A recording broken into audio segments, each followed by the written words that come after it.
Knowing that, if Elon came out tomorrow and he said, "Hey, I've just talked to the board and we're going to spin off Optimus," we have exactly the same information as we had before, maybe a few more pictures of Optimus working in the factory or whatever, but basically the same information. We're going to keep 25% of that in Tesla itself. We're going to give a share dividend to the stockholders of 25% based on your current situation. And we're going to go into an IPO, and we're going to value Optimus, the Optimus new business, Optimus Inc. We're going to value it at $3 trillion. And we're going to try to sell shares based on a valuation of $3 trillion. Do you think people would buy it? Do I think people would buy it, or would I? Well, there's 2 questions for you. I don't think people would buy at that valuation. At $3 trillion. Okay. So, Yeah. But we think it's worth, I don't know, 12 trillion today, or potentially, or something like that. Right. So 10% of that would only be 1.2 trillion. But do you think the odds of it happening is only 10%? No, I think that the market valuing that at 3 trillion, I don't think would happen. Okay, so let me back up to about 3 years ago. Rivian did their IPO, and it was valued at $1 trillion. Really? No, it wasn't. I'm sorry, 100 billion. 100 billion. Okay. I'm sorry, 100 billion. You're right. Power of 10 problem again. It's billion. Order of magnitude. Order of magnitude. All right, so it's valued at 100 billion.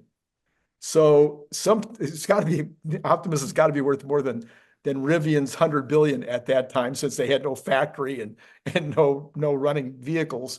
So what number do you think that the market would get excited if it was by itself as an item? I don't think people know about it, honestly. They would have to find out about it. How much did they know about Rivian? So what about the 1 million, the 1 million retail investors in Tesla right now? Wouldn't those 1 million want to get a piece of that Optimus business? Yeah, I think so. Where are we going with this spinoff idea? That's always bugged me. It's like it's the old General Electric problem, right? General Electric made it famous. So if you business school 101 is, what did General Electric do right or wrong when they decided to break up General Electric? And it seems to me that if Optimus was standing alone right now, it might have the ability to generate almost as much value or more value than the entire company does. Because it would be, I don't know, singular. It would be individual. You'd have to focus on that as a product and say, okay, what am I willing to pay? Yeah, it's a lot of money. Yeah, even at a 10% probability, you're right. That would be 1.2 trillion. That would double the Tesla stock. Exactly. Right there. Yeah. I know. It just drives me nuts. And then you could do that same. If people agreed with that valuation. Yeah. And then you could do the same thing with Robotaxi, and come up with another, 100 200. So anyway, all right. So I just had to run that by you because it's one of those things that just drives me crazy. Anyway, all right. So what I want to reiterate, okay. We believe Tesla is heavily undervalued for the long term. We believe that it may be perpetually undervalued because, even once, let's say Optimus gets started as a business, or Robotaxi does, and it might be growing like this, and it might be like super clear that it's going to go like exponential. What Wall Street's going to do and what the public's going to be doing, like, well, I don't know. It's growing really fast now, but it's pretty small. So let's just kind of bend that curve down, and let's assume that prices come way down, and it's harder to scale it, and they'll be like, well, and they won't fully value it at what it may actually grow into being. Right.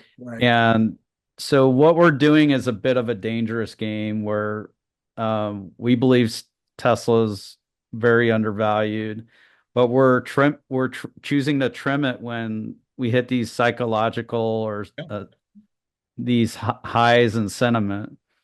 So, the reason that's risky is like eventually if we're right, then, the stock should be much higher. And so if we don't buy back in, especially at a lower price than where we sold, Yes. then we're losing some shares in the process. If you happen to be a big fan of the Cybertruck, you might also be interested in this super fun Cybertruck refrigerator magnet and bottle opener.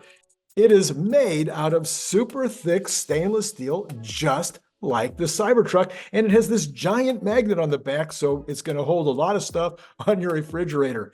It's an amazing gift, and it comes in that great gift box that you saw before that uses a magnet opener, just almost like an Apple box, like when you get Apple products. You can buy it on Amazon for $29.95, or you can buy it direct from me by sending $25 to paypal.me/Randy Kirk, all in lowercase letters. Please indicate whether you want the stainless steel look, or maybe you'd like to have this very clever camo version. And then if you're not in the US, please add $20 for freight. If you'd like more than one, please check the information below to get pricing, as well as all that information I just told you will be repeated in the information below. So once again, think about joining the channel, getting the up-to-date Tesla news every single day. I think you'll be glad you did.